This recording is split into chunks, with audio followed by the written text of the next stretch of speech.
Everything Paul has said in this letter is simply echoing what Jesus said about himself, his own mission in Luke chapter 4, when he said, I have come to set the captives free. That's Jesus giving us his mission statement. And so this letter has been all about freedom. Freedom has been the theme.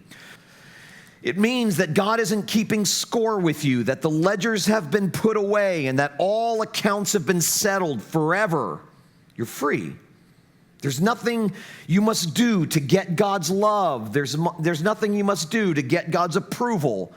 You're free, truly free. There's no kicker. There's no fine print. There's no if, and, or but. You are bona fidely free.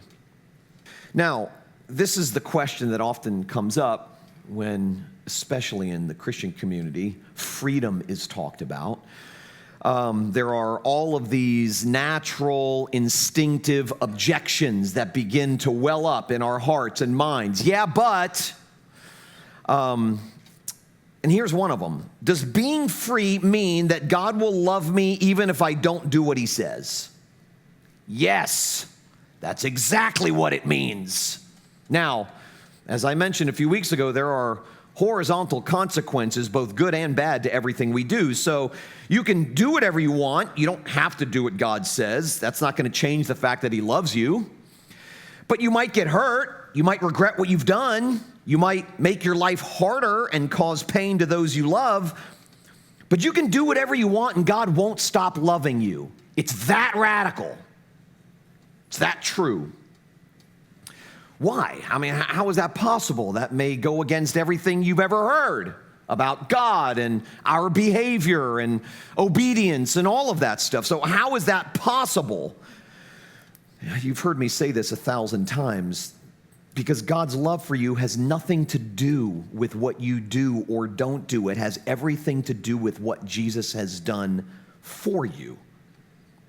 That's what Paul makes very clear in Romans chapter 8. He begins that chapter by saying, there is therefore now no condemnation for those who are in Christ Jesus. Not, there will be no condemnation for you if you fly straight.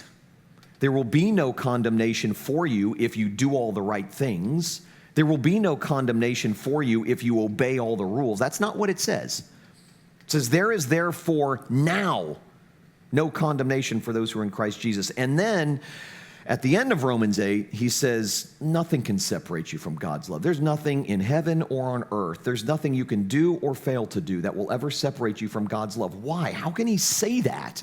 I mean, there are a whole bunch of things that I think I could do to forfeit your love for me and my love for you. So how is this true? This goes against everything that my conditional framework subscribes to.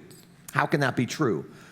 Because God's love for you is exclusively and entirely based on what Jesus has done for you, not what you do or don't do. God's love and acceptance of you is never in jeopardy, even when you are willfully screwing it up, ever. What God does in your life has nothing to do with how good or bad you are. That is the truth. And you hear me say something like that every week. But this is the connection between that truth and real freedom, bona fide freedom. This is what Paul has been hammering home for 5 chapters.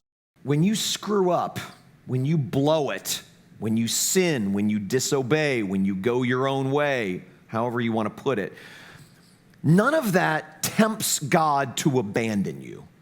That you can screw up and fall on your face. You might hurt yourself. You might hurt other people. You might, as I said a minute ago, make your life a lot harder. We give up a lot of things when we screw up, when we fail. But the one thing that will never give us up is God's love, because God's love for us is not dependent on any of that stuff.